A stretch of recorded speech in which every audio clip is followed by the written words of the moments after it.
Olá pessoal, que satisfação estar aqui com vocês mais uma vez. Dessa vez com um personagem da agricultura capixaba, uma pessoa que vai trazer um conhecimento a mais para você que está aí nos assistindo e, claro, para mim que sou o beneficiado de estar aqui com ele hoje mais uma vez conversando sobre agricultura e agronomia. Antes de tudo, daí as boas-vindas a meu amigo Gino. Claro, referendando a você que nos assiste e nos acompanha. Dessa vez, nesse momento, meu grande amigo Rômulo não pôde estar aqui presente devido a um probleminha pessoal. Infelizmente, ele não vai compartilhar do conhecimento que ele já tinha estudado tudo sobre agricultura biodinâmica, orgânica e todos os seus desdobramentos. E, claro, agradecer a quem nos patrocina, quem nos dá a chance de estar aqui, que é a Logo Centro Empresarial, aqui no bairro Três Barras, em Linhares, no Espírito Santo, onde a gente tem condição de, além de marcar reuniões, conversar com várias pessoas, um local aconchegante com a internet e salas reservadas, ainda tem do lado a cafeteria Agnus Coffee, que a gente tem condição de saborear esse lindo café que Gino vai falar um pouco sobre ele. Então, estamos aqui hoje com o Gino Marianelli. Se apresenta para quem nos acompanha, Gino, você que é um cara de um conhecimento incrível, um engenheiro agrônomo, e que eu vou falar outras qualidades suas ao desenrolando para quem está nos assistindo. Obrigado pela sua presença, obrigado por você ter aceitado o convite. Você é um amigo e a gente vai conversar muito hoje sobre vários assuntos legais. Bom, eu que agradeço, Maurinho, agradeço o pessoal do programa pelo convite. Não sei se é tanto conhecimento assim, mas a gente vai desenvolver um pouquinho aqui, conversar sobre várias coisas, sobre agricultura, sobre conhecimento, sobre o que a gente pode estar ajudando aí, não só o agricultor, mas as pessoas em geral, né? Com certeza.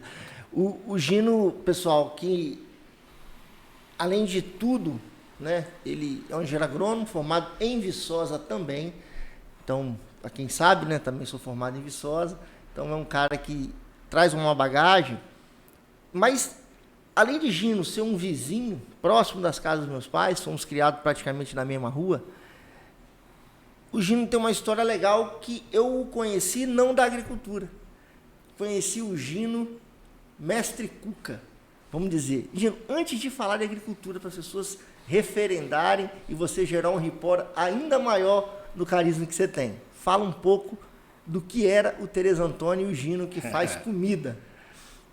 Bom, eu gosto de falar que eu sempre gostei de mexer, de trabalhar próximo ao alimento, né? Primeiro como agrônomo, depois eu teve um hiato dentro da minha carreira de agrônomo, onde eu fui trabalhar como cozinheiro. Me formei como cozinheiro profissional e fui trabalhar, tive a oportunidade de trabalhar fora do país, trabalhar em restaurantes com estrela Michelin, na Itália, em Portugal. Sensacional. E tá quando vendo aí? Pera aí, Gino. A galera vem aqui, eu falo que sempre tem um plus, entendeu? Aí eu falo, não, vamos falar de agricultura, não, mas não, a gente vai ter que falar um pouco disso tudo. Pô. Um amigo nosso, daqui da nossa cidade, o nosso programa, esses dias a gente falou com uma barista que começou, vamos botar assim, uma carreira meteórica, né? Uhum. E eu sei do seu potencial, sei fui seu cliente como restaurante, você sabe, minha família toda era fã do restaurante Tereza Antônio quando começou, e eu sei da qualidade e da competência, viu? Por isso que eu quis mostrar, Gino, porque assim, a gente vai falar de alimento, mas desculpa te interromper, dar esse parênteses, porque quem às vezes está nos acompanhando do Brasil e do mundo, né? Às vezes acha que a gente está trazendo só pessoas que, por coincidência, você mora na rua dos meus pais, sua família, né? Sempre morou, e, porque às vezes é um amigo, mas não, é um cara aqui de Linhares, agrônomo, igual outros amigos meus que, ao decorrer do programa, eu vou contar que também virou cozinheiro profissional, hoje está em offshore, em navio, fazendo cozinha também. Vou mandar um abraço para o meu amigo Tele Júnior, é um zootecnista formado em Viçosa e hoje ele está envolvido nisso igual você. E assim, e pessoas daqui da cidade, principalmente da nossa região, né, que estão contribuindo com algo a mais. Às vezes a gente não dá tanto valor a quem é daqui da cidade, ou que é próximo, né? E está aqui, estrela Michelin. Não sabia qual eram os países, mas eu sabia que tinha. Então, continua. Não, mas quando eu voltei aqui para o Espírito Santo, voltei para passar férias, acabei tendo a oportunidade de abrir um empreendimento, de tentar trazer para a cidade. Na época a gente não conseguia nem achar alecrim no supermercado, né? Então foi uma coisa meio louca, mas que eu tive a oportunidade de ficar aí 2 anos e meio aberto como restaurante, e a gente tentar trazer do que a gente conhecia, do que eu conhecia, do que eu fazia pelo mundo, do que tinha de melhor, não só na culinária local, mas dentro do estado. Tive prazer de ser visitado por muita gente, de ser referência dentro do estado na parte de gastronomia. Legal. Mas isso é que eu falo, acho que em tudo que a gente vai fazer, a gente tem que fazer com amor, com carinho, dedicação, e entender que não só na cozinha, na culinária, trabalhar com ingredientes bons, mas como é o que eu levo também, é uma carga também que eu levo dentro da agricultura. É a gente entender que o que a gente faz é produzir saúde, é produzir alimento, muito mais do que produzir apenas mercadoria que você está vendendo. Isso tanto para a cozinha, como um restaurante, claro. Você tem que se preocupar com a saúde de quem está se alimentando, como também como agricultor. Então isso eu sempre tentei levar. Até meu hiato na carreira dentro da agronomia foi muito por conta disso, porque chegou um momento, você sabe, a gente se forma, né, Maurinho? Quando eu me formei em Viçosa, eu fui para o Pará trabalhar com meu pai. Legal. E chegando lá, o que a gente, imagina, Viçosa, fim da década de 90, era o que tinha de tecnologia. A gente imaginava que, o que eu aprendi aqui, eu sei tudo. Eu vou voar. Né? Sei tudo, tranquilo, mas na hora que você vai a campo, as coisas não eram ditadas daquele jeito. Isso me deu um incômodo muito grande, que eu falei, eu achava que, utilizando as técnicas que eu aprendi dentro da agricultura convencional, a gente chama de convencional, eu gosto muito de chamar de agricultura química, sim. Ou agricultura moderna, né, que a gente pega do final do século passado para cá, com esses aportes. Tanto o que você precisa, o conhecimento que a gente tinha, que foi gerado aí no final do século XIX para o século XX, é o que dita toda essa agricultura que a gente vem fazendo até hoje praticamente. Que é o que é ensinado ainda dentro da academia. Então, mas isso, com aquilo que eu tinha aprendido, eu não estava conseguindo fazer corretamente o que eu precisava. Eu tive um surto de fusariose na pimenta do reino lá, que eu perdi em 3 anos 80% do meu plantel. Não só você, né? Aquilo foi um problema. Aqui no estado acontece a mesma coisa. O que está acontecendo hoje também com o café, que eu vejo. Exatamente. E exatamente essa falta de entendimento que eu não conseguia entender aonde que eu estava errando. Sim. Naquilo ali. Isso me deu uma coisa que eu falei, não, eu vou trabalhar com outra coisa, deixa eu dar uma acalmada, porque eu não estava entendendo, não fechava os elos da corrente, do conhecimento para a agricultura que eu estava acostumado. Então eu falei, está faltando alguma coisa aqui que eu ainda não entendi o que é. Mas assim, Gino, mas isso, você que começou, né? Então você formou, você falou comigo, em 98, você saiu para um mercado de trabalho altamente agressivo, que foi o Pará. Então, ali não era uma facilidade também. Então, igual eu, semelhante a você, que saiu, e quem está nos assistindo, são exemplos de N pessoas que a gente conhece, que a gente entende, né? Você não conseguiu mostrar, porque às vezes você já saiu também para trabalhar com a família. Aconteceu isso comigo. Sim. Então, quando a gente sai, eu sei de vários colegas meus que hoje estão trabalhando na agricultura e saíram para ser funcionários de uma grande empresa. Isso trouxe um diferencial para essas pessoas. Isso aí eu falo com você, eu confirmo. Porque não que a gente que voltou para dentro de casa e saiu para o mundo de trabalho dentro, a gente não sabia ou não tinha capacidade. Pelo contrário, eu aprendi muito, né, fazendo muita coisa assim. Mas quando você vai para fora e entende de uma realidade, de um mundo completamente diferente, isso é uma dica que eu dou para muitos pais, do mesmo, de coração. Em vez de você, às vezes, fazer o seu estágio na sua própria casa, você fazer uma experiência fora num mundo completamente diferente, onde você vai conseguir balizar e estar um pouco mais preparado para questões como essa. Porque Não foi o Gino agrônomo, eu tenho certeza, que não conseguiu acompanhar a fusariose, o exemplo que você deu. Foi porque aquilo ali pegou todo mundo de surpresa num determinado momento, né?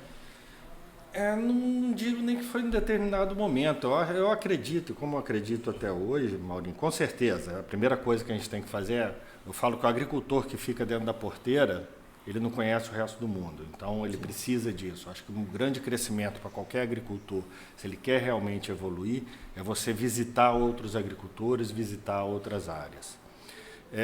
O que acontece não só com a Fusário, mas aconteceu com a soja, acontece com o milho, a soja com vários problemas, desde nematóide, como a ferrugem asiática e outras coisas que vêm acontecendo. O que acontece hoje na agricultura em geral é uma perspectiva devido à própria linha de raciocínio que a gente tinha, que começou exatamente no século passado. Sim. Se a gente for pensar a agricultura hoje, em como ela foi moldada década de 70. Ela foi moldada, na verdade, dentro de conhecimento que vai lá atrás, desde Justus von Liebig, com toda a gente até hoje fala da caixa da lei do mínimo. Sim, não, sim, estou falando que isso veio em 70, né, para o Brasil. Já tinha toda a parte de química, de tudo, o próprio conhecimento que a gente tinha e a evolução, a gente não acompanhou essa evolução do conhecimento.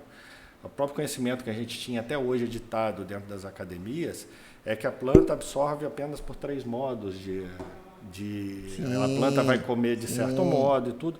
E o que acontece? Desde a década de 90, década de 80 para cá, e principalmente com o advento das novas tecnologias, a gente tem tido uma conexão maior com outros pesquisadores e a gente tem tido também um entendimento maior em cima do que é agricultura, do que é a própria biologia, do que é o próprio ser humano. Acho que para quem não me conhece também, hoje eu não só, depois do curso de agronomia, já em 2015, 2016, eu fiz uma pós-graduação em agricultura biodinâmica e comecei a integrar um grupo que, na verdade, começou pelo WhatsApp, com agricultores, principalmente do Centro-Oeste e do Sul do país, que estavam procurando modo de fazer uma agricultura diferente, principalmente por quê? Porque a carga de custo estava muito grande. Entendi. Aí eram grandes agricultores, com cultura de soja, milho principalmente, e vários pesquisadores, tanto da Embrapa como de algumas outras instituições. Esse grupo a gente começou a chamar de Grupo de Agricultura Sustentável. Esse grupo foi crescendo. De um WhatsApp, a gente virou um grupo de Telegram com mais de 1.000 pessoas, com 2.000, 3.000. Há 2 anos atrás, a gente precisou se transformar em uma associação, porque depois de 3 fóruns nacionais, a gente foi para o 4º Fórum Nacional ano passado, vários encontros regionais com várias pessoas. Hoje a gente tem 3.800 associados. Que legal, pelo Brasil inteiro. Como é o nome da associação? Grupo Associado de Agricultura Sustentável, chama GAAS. Hoje a gente tem representantes dentro do Ministério da Agricultura, pessoas ligadas ao Ministério da Agricultura, Embrapa, várias pessoas, a ProSoja, acho que os principais diretores da ProSoja hoje fazem parte do grupo. Legal. Então a gente teve uma atuação muito forte no desenvolvimento do Programa de Fertilizantes Nacionais no ano passado, junto ao governo passado. O Programa de Bioinsumos também a gente brigou bastante por essa necessidade. E exatamente um grupo no qual a gente começou, principalmente com agricultores, recebendo uma carga de ajuda de pesquisadores junto, mas em repensar esse modelo de agricultura exatamente em termos de quê? Desse novo conhecimento que a gente estava tendo, que a gente vem tendo sobre o que é a vida, sobre como uma planta realmente se reproduz, sobre o que é o ser humano e principalmente baseado no quê? Na carga nutricional do alimento que a gente faz. A gente gosta de falar que a gente está colocando o agricultor para pensar que ele é um produtor de alimento. Não é um produtor simplesmente de mercadoria. Entendi. E é isso que cada produtor ele tem que parar para pensar. Na verdade, você está produzindo algo que é para a sua saúde. Então, nisso tudo, a gente tem que ficar muito bem ligado. Eu tô encucado aqui, porque assim, quem nos acompanha e não sabe, por que o Gino foi, Maurinho, você chamou e tal. Quando eu era secretário de Agricultura em Linhares, Gino, eu já conhecia da faculdade o que era agricultura orgânica, sustentável, agroecológica, biodinâmica, de conhecer a fundo. Eu nunca tinha me envolvido tanto, por mais que a gente esteja num mundo, né, globalizado, e que você estuda e procura entender. Você me abriu as portas de verdade, a gente conversou muito comigo em várias oportunidades sobre isso, e até o ponto que eu, vamos botar assim, né, saboreei o seu café biodinâmico, comprei várias vezes, até pouco tempo, eu acho que eu até tinha ainda, o Conilon biodinâmico, que era o patinho feio, não era isso? Era o Ugly Bird, o passarinho feio. Passarinho feio, isso aí. Era o Sítio do Macuco. Sítio do Macuco, exatamente. Então, e era uma referência, porque na época não tinha tanto. Você saiu na frente e foi um sucesso, e eu confirmo que foi, porque a gente ficou muito... minha família, que vamos botar assim, os maiores fãs da cafeicultura, vou te falar, muita gente é fã, eu sou um deles, minha família toda é bebedora de café, de fato, né? Então, quando você fala da mudança de um paradigma, e eu que sou envolvido dentro do meio de agricultura, parece coincidência, é isso que eu ia te perguntar, né? Por isso que eu estou encucado. Quando vocês começaram a montar uma associação a nível nacional, que hoje é representativa de vários órgãos, 3.800 associados de agricultura sustentável, que engloba tudo que seja dentro da área de sustentabilidade. Foram vocês mesmos que contribuíram para que nessa virada, porque há 3 anos atrás ninguém falava em defensivo biológico. Hoje a gente vai ter um colega que vai vir participar com a gente, que eu já convidei e aceitou, Gino, que é um grande entusiasta da agricultura, principalmente da cafeicultura. Ele é um RTV de uma grande multinacional, e que ele já veio me falando, Maurinho, a virada de jogo da empresa hoje, que é uma gigante, uma das maiores do mundo, é no desenvolvimento de tecnologia biológica para a agricultura. Então, e era o químico. Sim. Então, por isso que eu estou perguntando, você acha que vocês, de fato, foram um grande que contribuíram para levar isso? Porque quando a soja entra, o milho entra... Mauro, só para você ter ideia, eu estava olhando aqui em questão de número, isso daqui foi em cima de uma apresentação que a gente fez para a equipe de transição do novo governo. Hoje a gente tem, entre os associados, não só entre os associados, mas quem engloba essa que a gente chama de agricultura regenerativa, em torno, só no Brasil, de 3.500.000 hectares, que usa alguma dessas tecnologias que a gente preconiza. Sim. Como nasceu esse grupo? Começou tudo com a gente querer diminuir custo.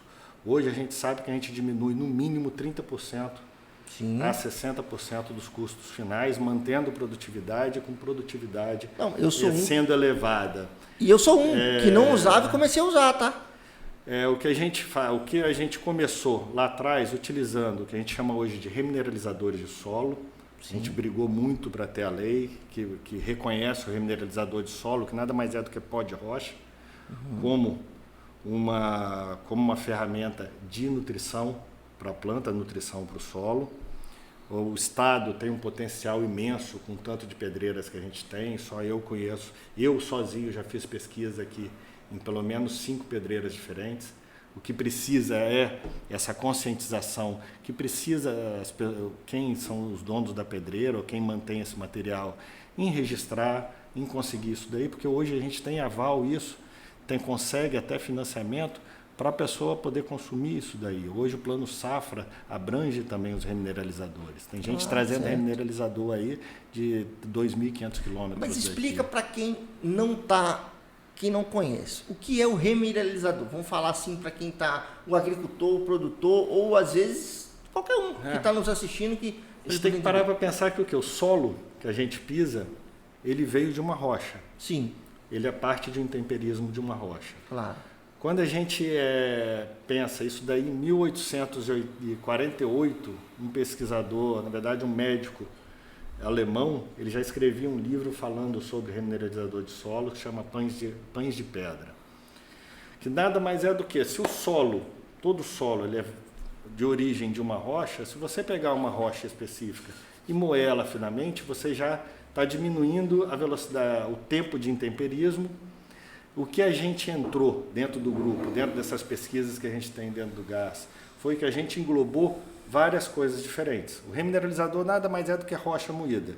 A gente escolhe a rocha com determinadas características, praticamente todo adubo ele vem de uma rocha, aí ele vai ser tratado quimicamente para virar um adubo solúvel, mas ele vai vir de uma rocha ou vai vir do ar, que são o caso dos adubos nitrogenados, né? Mas o remineralizador nada mais é do que uma rocha com potencial dele fornecer a curto, médio ou longo prazo nutriente para uma planta. Sim, entendi. O que a gente engloba nisso, o que a gente fechou esse circuito dentro do grupo de agricultura sustentável, que os pesquisadores agora também estão aceitando, é o que? A gente consegue acelerar esse intemperismo, é o que a gente chama de biointemperismo. Com o quê? Com uma adição ou uma revitalização do solo com os produtos biológicos, aí a gente começa... bactérias. A gente tem desde produtos biológicos isolados, que são os fornecidos por essas empresas multinacionais, como você também hoje tem capacidade de você multiplicar dentro da sua própria área, praticamente tudo que as multinacionais produzem, você consegue dentro da sua própria área. Entendi. É uma questão de ajuste só. E que é onde eu trabalho nesses últimos 4 anos, eu tenho me dedicado principalmente a estar passando isso no Brasil inteiro, falando muito sobre remineralizador de solo e falando sobre essa multiplicação de comunidades em bioativação de solo. E utilização de plantas de cobertura. Porque para você gerar vida, hoje a gente tem um entendimento de que o solo, na verdade, é um organismo vivo, no qual a planta também está inserida nela, e a planta também depende desses micro-organismos que estão no solo para estar aproveitando melhor aquilo que tem dentro do solo. Então, é um ambiente, que a gente aprendeu sempre era uma coisa muito retilínea, né? Era. E cada vez mais a gente está vendo que são as coisas, na vida nada é muito retilíneo ou muito simples. Durante anos, a gente tentou separar as coisas para ter um entendimento retilíneo em cada coisinha ali. E a gente vê que é muito mais complexo isso, né? Mas é um complexo com facilidade de entendimento, porque isso traz uma facilidade muito grande quando a gente vê que é muito simples algumas coisas. Sim, mas eu vou dar um exemplo. Hoje a gente, querendo ou não, a agricultura capixaba, ela esbarra muito na cafeicultura. A agricultura capixaba, 80% dela, vamos botar assim, vem de uma base forte de cafeicultura de Conilon, e o Arábica também teve um momento. E hoje você vê grandes amigos nossos, né, que só utilizavam do herbicida, principalmente, na cafeicultura, e as maiores produtividades hoje estão das áreas, isso eu falo porque eu comprovei e vi, dos produtores que estão fazendo uso da adubação verde da entrelinha. Então, era uma novidade. Eu não sei se você acompanha, né? Um dia desses eu coloquei no meu Instagram, na minha rede social. As pessoas estão sempre pedindo para eu falar um pouco da cacauicultura, sobre o que eu faço de diferente, por que o meu custo na cacauicultura é tão mais baixo do que alguns outros colegas. Não faço mágica, igual você falou, dentro da facilidade. Mas o grande diferencial que eu tenho é a mecanização. E por ser cabruca, por ser área de mata, a dificuldade de se aplicar herbicida no trator e a facilidade que eu tenho de usar a mecanização para roçada. Então eu entro na sua fala, que é a adubação verde. Não adubação verde, mas o uso da cobertura vegetal. Então, hoje, eu não vou te dizer que é 100%, mas 95% da minha área hoje é roçada. Você não sabe o bem que você faz por aquilo ali. E assim, e é uma massa, quem nos acompanha, olha, entra na rede social, tanto da minha quanto da Ilha do Barão, que é a propriedade que a gente tem, e os meus colaboradores no início sentiram a dificuldade, porque realmente tem um desgaste para você começar. Hoje, eles não se veem trabalhando mais com bomba nas costas. Não vou falar que não usa, porque existem coisas que são pontuais e a gente, como agrônomo, a gente tem que saber organizar para diminuir custos, principalmente, e melhorar a vida deles, né? Mas 95% da minha área hoje é roçada com trator. Eles não têm mais aquela coisa de ficar roçando. Antigamente era roçar na berengue, né, no cacau. E esse é um exemplo, como eu disse, da cafeicultura. Então, assim, cada dia que passa, essa realidade da biodinâmica, de uma agricultura completamente diferente do que vinha, está se aplicando. Então, eu estou mostrando o que você acabou de falar, e as pessoas às vezes são São Tomé, né? Tem um parente meu que não acredita e não faz do uso na cafeicultura da cobertura vegetal. Poxa, eu mostrei vídeos, fotos de grandes amigos, falando, por que esse cara está fazendo errado? Então, não é fácil. E a gente, principalmente, né, a facilidade do herbicida para alguns locais, a pessoa não está vendo o benefício de você usar uma cobertura morta e diminuir o uso dos defensivos dentro da agricultura. E, além do mais, você falando aí que você tem toda uma conectividade, vamos colocar assim, entre a planta e os micro-organismos que estão ali.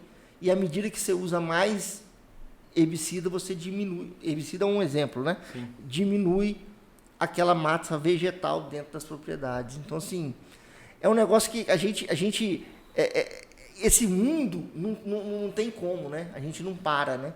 E é sempre lembrar que a gente não faz nada disso daí pensando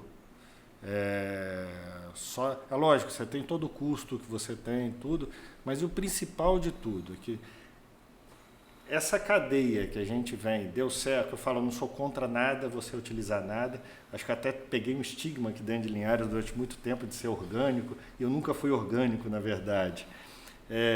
Eu comecei a falar sobre utilizar agente biológico há cerca de 10 anos atrás aqui em Linhares. E quem te criticou, quando hoje a gente tá usando. tinha no máximo 2 produtos biológicos dentro das revendas. Tricoderma era um. Tricoderma e Bovéria. É isso a gente só utiliza, aqui em Linhares só tinha esses 2. E hoje a gente consegue multiplicar isso dentro da fazenda, diminuindo o custo. Por exemplo, eu com 1 litro de Bovéria, ou com 1 litro de Bacillus subtilis, eu faço aí pelo menos 50 litros de então, produto vamos lá. a ser utilizado. Vamos dar um parênteses aqui que eu acho que vai só para acrescentar, Gino, só para assim, para a pessoa que está entendendo, porque você é um puta de desculpa a expressão, um grande técnico, um profissional exuberante da agricultura. Para que estão usando Bovéria hoje? Vamos lá. Hoje a gente tem uma gama, só para você ter ideia, acho que a última apresentação do Ministério da Agricultura, a gente tinha mais de 30 princípios ativos biológicos sendo produzidos no Brasil hoje. Então a gente tem desde fungos como bactérias, tanto para utilização como fungicidas, vamos dizer assim, sim. como inseticidas, como ativador de crescimento, como tratamento de semente, como bioestimuladores. A gente pensar que sempre você vai estar que você está produzindo vida, você vai estimular mais vida. Então, a gente, durante muito tempo dentro da agricultura, a gente procurou matar tudo, né? Sim. Por quê? Porque a gente estava sempre produzindo, tendo dentro da sua produção, a gente produzia com poucos elementos, a planta se nutria de pouco, na verdade, porque a gente fornecia NPK, esquecia de todo o resto. Verdade. Então, aquilo ali é mais ou menos como uma pessoa que está dentro da cama de hospital. Você ficou lá, você conseguiu andar, depois você estava alimentado. Sim. Às vezes você até engordava, mas depois, na hora de você andar, você estava fraco. Teve que readaptar. você tem que se readaptar, você está mais propenso a pegar outras doenças, porque o seu sistema imunológico está baixo.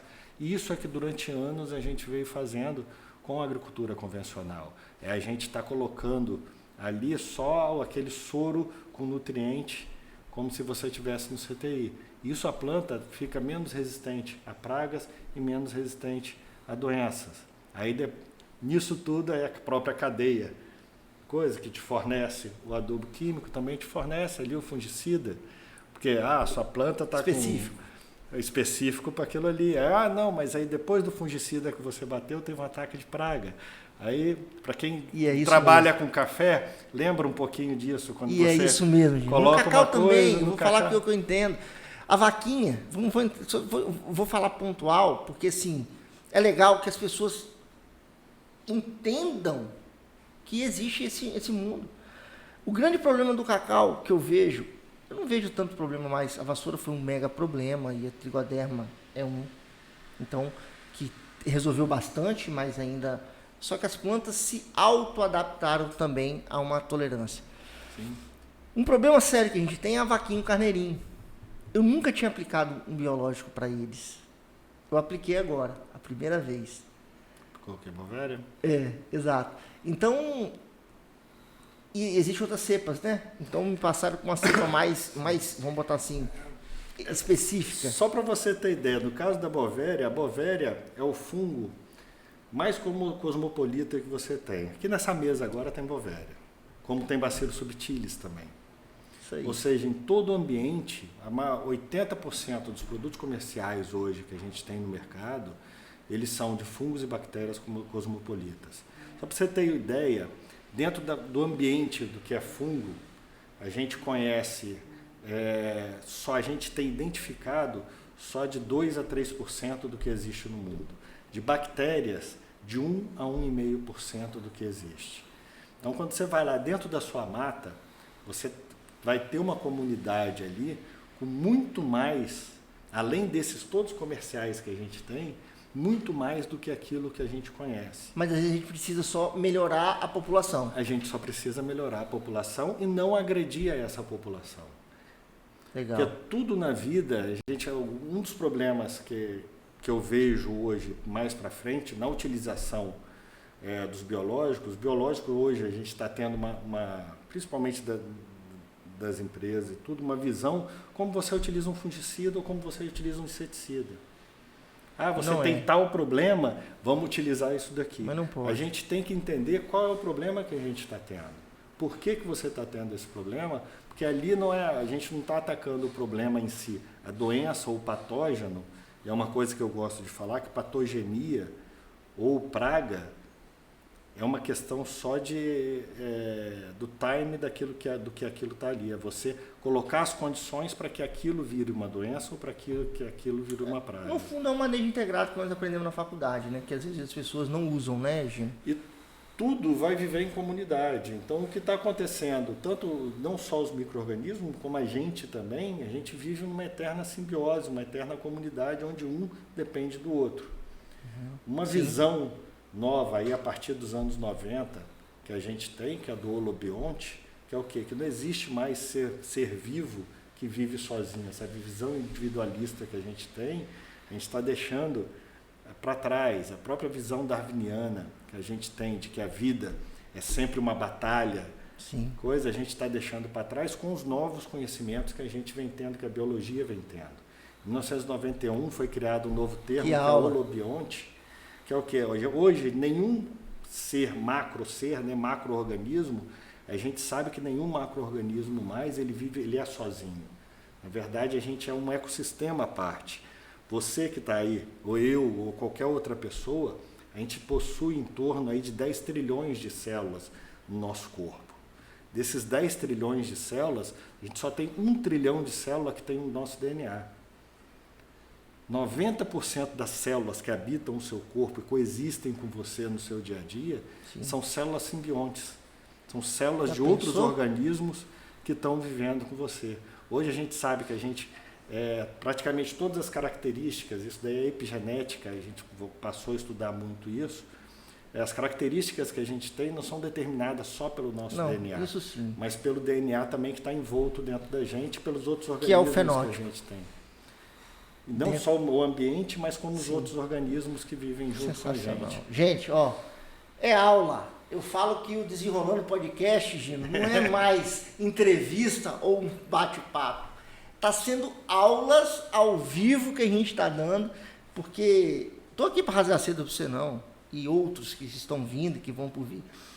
É porque traz uma ideia para quem não conhece de agricultura sustentável, agricultura em si, de fato, né, a biologia das coisas, porque eu te dou os parabéns, porque assim, eu sei que às vezes a gente fala termos um pouco mais técnicos, pessoal, para quem está envolvido diretamente, mas assim, é uma concepção de vida, que a gente passa a ser. Eu sou uma pessoa que não tem nada contra o químico, pelo contrário, estou envolvido diretamente, mas assim, a minha propriedade rural e de quem eu vivo, eu já intuitivamente, sem você me dar uma aula igual de hoje, de outras conversas, eu já estou fazendo. Porque eu vejo que também esse ciclo de aplicar um remedinho, aparecer outro problema, aplicar um remedinho, aparecer outro problema, aplicar um remedinho, isso é o que a indústria, na maioria das vezes, quer. E às vezes você não está tão... Mas vou deixar você falar o nosso tempo, infelizmente, com o Gino. A gente vai ter que trazer ele aqui depois para um bate-papo maior. Eu queria ver Gino Marianelli e Fabrício Carrarito conversando juntos sobre agricultura aqui nessa mesa. O Fabrício faz um trabalho muito legal. Que a gente vai ser uma loucura esse podcast, botando esses dois juntos, que a gente vai falar de conhecimento técnico sensacional. Mas assim, dá o esclarecimento final, dá um recado a quem nos assiste de uma ideia do que você pensa para essa agricultura futura. E a gente vai encerrando depois com você aí, te agradecendo mesmo, porque o tempo tem que ser não tão longo e você tem assunto para a gente falar um dia. Mas dá um recado, fala o que você pensa disso daí, para a gente poder ir finalizando. Eu quero agradecer ao Mauro a oportunidade de estar falando. E só para deixar claro, eu não sou contra nada. Eu acho que a caixa de ferramenta da gente, ela tem sempre que estar plena. E quanto mais cheia, quanto mais ferramenta, diz que o bom mecânico é aquele que tem muita ferramenta para saber a hora certa de usar cada uma. Mas você não falou contra nada não, tá? Estou te ponderando aqui, você não falou contra nada. A gente ter consciência de tudo que a gente está fazendo. Eu acho que isso, o conhecimento está aí para isso. Muitas vezes a gente é renegado o conhecimento sobre o que a gente está fazendo. Então a gente precisa conhecer e saber o que a gente está fazendo e o porquê que está fazendo. Tendo essa consciência, o agricultor vai conseguir fazer muito melhor as coisas que ele faz. Queria convidar as pessoas, para quem não conhece o GAS ainda, a gente tem plataforma tanto na internet quanto no YouTube. No YouTube você vai encontrar todos os fóruns, várias palestras, várias pessoas com quem a gente trabalha junto, desde o Ernest Gush, da agricultura sintrópica, quanto a grandes agricultores com áreas aí de 30, 40, 50 mil hectares, todo mundo trabalhando junto em prol dessa nova agricultura. Então não é coisa nem de bicho grilo, nem de mega empresário. É coisa para ser que tanto o pequeno quanto o grande agricultor pode se adaptar. Então, para quem não conhece ainda no YouTube, você vai lá, só colocar GAAS, G-A-A-S, ou Agricultura Sustentável, Grupo de Agricultura Sustentável, que acaba direcionando para o link do YouTube. Lá você vai encontrar várias palestras legais, tem 2 minhas lá também. Legal. Eu falo mais em abrangência de muita coisa, mas tem muita coisa interessante lá dentro. Sensacional. Então, assim, pessoal, eu só tenho que agradecer a você, Gino, porque realmente é conhecimento. Para quem nos acompanha, tudo que Gino explicou, as plataformas, a gente vai deixar os links aqui na nossa rede social, junto ali do nosso post. Então, você que tiver curiosidade e aprender um pouco mais do que é essa nova agricultura, ou não nova, né? Um modelo sustentável de agricultura. É importante se você associar. Eu já faço parte, em partes, da minha forma de trabalhar. dentro desse modelo. E assim, agradecer e desejar a você uma boa sorte, que Deus ilumine sempre a sua vida aí e leve conhecimento ainda mais a quem precisa e botar aí uma minhoquinha na cabeça de quem não acredita tanto, para passar a acreditar nesse novo modelo. Então dá um tchau para a galera aí, que eu vou despedir também. Pessoal, obrigado. Lembrando sempre que você, dentro da sua propriedade, você tem tudo o que precisa praticamente para você fazer uma agricultura. Muitas vezes não precisa você nem sair da sua porteira. Isso aí. Só então, aprender. Isso aí. Pessoal, mais um grande bate-papo sensacional. Gino Marianelli e toda a equipe do Desenrolando Podcast, dando mais um abraço ao meu grande amigo Rômulo, que hoje não pôde participar, toda a nossa equipe e, claro, a Logos Centro Empresarial, que patrocina a gente nisso aqui. Valeu, pessoal. Valeu, Gino. Obrigado, valeu, pessoal. Um abração. Tchau, tchau.